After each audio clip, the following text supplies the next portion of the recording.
Big boss fame ಹಾಗೆ ನಟ Karthik Mahesh sir ಇದ್ದಾರೆ. ಕಾರ್ತಿಕ್ ಸರ್ ಹೇಗೆ ಅನಿಸ್ತಾ ಇದೆ? ನೆಕ್ಸ್ಟ್ ನಿಮ್ ಟೀಮ್ ರೆಡಿ ಆಗಿದೆ ಆಟ ಆಡೋದಕ್ಕೆ? ಸಖತ್ ರೆಡಿ ಆಗಿದೆ. ಯಾರು ಇದಾರೆ ಅಂತಾನೆ ಗೊತ್ತಿಲ್ಲ. ಹಂಗಲ್ಲ, ಇದು ಆಕ್ಚುಲಿ ಈ ಒಂದು 4 ಟೀಮ್ ಏನು ಮಾಡಿರೋದು ಕ್ಲೋಸಿಂಗ್ ಸೆರೆಮನಿಗೋಸ್ಕರ ಸೆಲೆಬ್ರಿಟೀಸ್ ಯಾರೆಲ್ಲ ಇದ್ದಾರೆ ಅವ್ರದ್ದೊಂದು ಟೀಮು, ಡೈರೆಕ್ಟರ್ಸ್ದೊಂದು ಟೀಮು, ಪ್ರೊಡ್ಯೂಸರ್ಸ್ದೊಂದು ಟೀಮು, ಆ ಥರ ಒಂದು 4 ಟೀಮ್ ಮಾಡಿದ್ದಾರೆ. ಸೊ ಇವಾಗ ನಮ್ಮ ಟೀಮಲ್ಲಿ ಯಾರ್ಯಾರು ಇದೆ ಅಂತ ಇವಾಗ ಕೂತ್ಕೊಂಡು ನೋಡ್ತಾ ಇದ್ದೆ ನಾನು. ಎಲ್ಲ ಒಳ್ಳೆ players, we have good team. ಎಸ್ ಯಾರು ಅಂತ ಗೊತ್ತಿಲ್ಲ, ಬಟ್ ಪ್ರಿಡಿಕ್ಟ್ ಮಾಡ್ತಾ ಇದ್ದೀರಾ?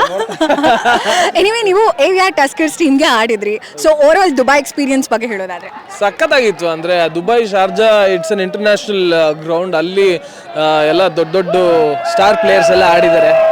ಅಲ್ಲಿ ನಾವು ಹೋಗಿ ಬ್ಯಾಟಿಂಗ್ ಮಾಡೋಂಥದ್ದು, ಫೀಲ್ಡಿಂಗ್ ಮಾಡೋಂಥದ್ದು, ಮ್ಯಾಚ್ ಆಡೋದು ನಮ್ಮ ಅದೃಷ್ಟನೇ. So thanks to Rajesh Brahmavar sir, ಅವ್ರಿಗೆ ಥ್ಯಾಂಕ್ಸ್ ಹೇಳಬೇಕು. ಎನಿವೇ, ಇವಾಗ ಮ್ಯಾಚ್ ನೋಡ್ತಾ ಇದ್ದೀರಾ, ಡೈರೆಕ್ಟರ್ಸಿಗೆ ಒಂದು ಕಡೆ, ಕ್ಯಾಪ್ಟನ್ಸೇ ಒಂದು ಕಡೆ, ನೀವೆಲ್ಲ ಸೆಲೆಬ್ರಿಟೀಸೇ ಒಂದು ಕಡೆ. ಅದು ಏನಾದರೂ ಪ್ರಾಬ್ಲಮ್ ಅನಿಸ್ತಾ ಇದೆಯಾ? ಅಲ್ಲ over all it's good experience? Problem ಏನಿಲ್ಲ. Ultimately it's all about entertainment ಅಷ್ಟೇ. ಸೊ ನಾವು ಆ ಒಂದು AVR ಟಸ್ಕರ್ಸ್ ಟೀಮ್ ಮಾಡ್ಕೊಂಡಿದ್ದು ಎಂಟರ್ಟೈನ್ ಮಾಡಬೇಕು, ಜೊತೆಗೆ ನಮ್ದೊಂದು ಆ ಲೀಗ್ನ ಗೆದ್ಕೊಂಡು ಬರಬೇಕು ಅನ್ನೋದು. ಸೊ ಇದು ಅಷ್ಟೇ, ಎಂಟರ್ಟೈನ್ಮೆಂಟ್ಗೋಸ್ಕರ ಮೈಸೂರಲ್ಲಿ ಒಂದು ಕ್ಲೋಸಿಂಗ್ ಸೆರೆಮನಿ ಅಂತ ಒಂದು ಬ್ಯೂಟಿಫುಲ್ ಆಗಿ ಆರ್ಗನೈಸ್ ಮಾಡಿದ್ದಾರೆ. So it's very nice. ನಾನು ನೋಡ್ತಾ ಇದ್ದೆ, ಫ್ಯಾನ್ಸ್ ಎಲ್ಲರಿಗೂ ಪಾಪ ನೀಟಾಗಿ ಹೋಗಿ ಮಾತಾಡಿಸಿ ಫೋಟೋ ಎಲ್ಲ ಕೊಟ್ಟು ಬಂದ್ರು. ನೀವು ಮೈಸೂರವರೇ ಅಲ್ವಾ ಸರ್? 100% ಮೈಸೂರು. ನಾನು ಇದೇ ರೋಡಲ್ಲೇ ಸೈಕಲ್ ಹೊಡ್ಕೊಂಡು ಸ್ಕೂಲ್ಗೆ ಹೋಗ್ತಾ ಇದ್ದೆ. ಸೆಂಟ್ ಜೋಸೆಫ್ ಸ್ಕೂಲ್ ಇದೇ ರೋಡಲ್ಲಿ ನನ್ನ ಸ್ಕೂಲ್ ಇದ್ದಿದ್ದು. ಈ ರೋಡಲ್ಲಿ ನಾನು ಸೈಕಲ್ ಹೊಡ್ಕೊಂಡು ಹೋಗ್ತಿದ್ದೆ. ನನ್ನ ಕ್ಲಾಸ್ಮೇಟ್ಸ್ ಎಲ್ಲ ಈ ಗ್ರೌಂಡಲ್ಲಿ ಕ್ರಿಕೆಟ್ ಆಡ್ತಾ ಇದ್ರು. I never use to play leather ball cricket. So ಇವಾಗ ರೀಸೆಂಟಾಗಿ ಸ್ಟಾರ್ಟ್ ಮಾಡಿರೋದು. ನಾನು ಯಾವಾಗ ಇಲ್ಲೆಲ್ಲ ಆಡೋದು ಅಂತ ಯೋಚನೆ ಮಾಡ್ತಾ ಇದ್ದೆ. I have come here. Life comes in full circle guess. So ಅಭಿಮಾನಿಗಳೆಲ್ಲ ಬರ್ತಾ ಇದ್ದಾರೆ, ಮಾತಾಡಿಸ್ತಾ ಇದ್ದಾರೆ.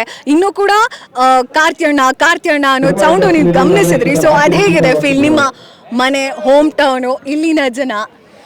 ಅದು ಇಟ್ಸ್ ಅನ್ಎಕ್ಸ್ಪ್ಲೇನ್ಡ್ ಎಕ್ಸ್ಪೀರಿಯನ್ಸ್. ಯಾಕಂದರೆ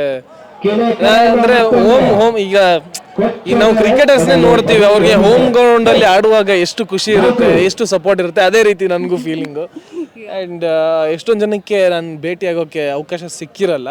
ಸೊ ಹಾಗೆಲ್ಲ ಇದ್ದಾಗ ಇಲ್ಲಿ ನೋಡಿದಾಗ ತುಂಬ ಪ್ರೀತಿಯಿಂದ ಮಾತಾಡಿಸ್ತಾರೆ. 1 ವರ್ಷ ಆಗಿದೆ ಆಲ್ಮೋಸ್ಟ್, ಆಗ್ತಾ ಬಂತು. So still I have got the same love. Overwhelmed and honoured ಅಷ್ಟೇ. Thank you sir, all the best. ಚೆನ್ನಾಗಿ ಆಟ ಆಡಿ. Thank you.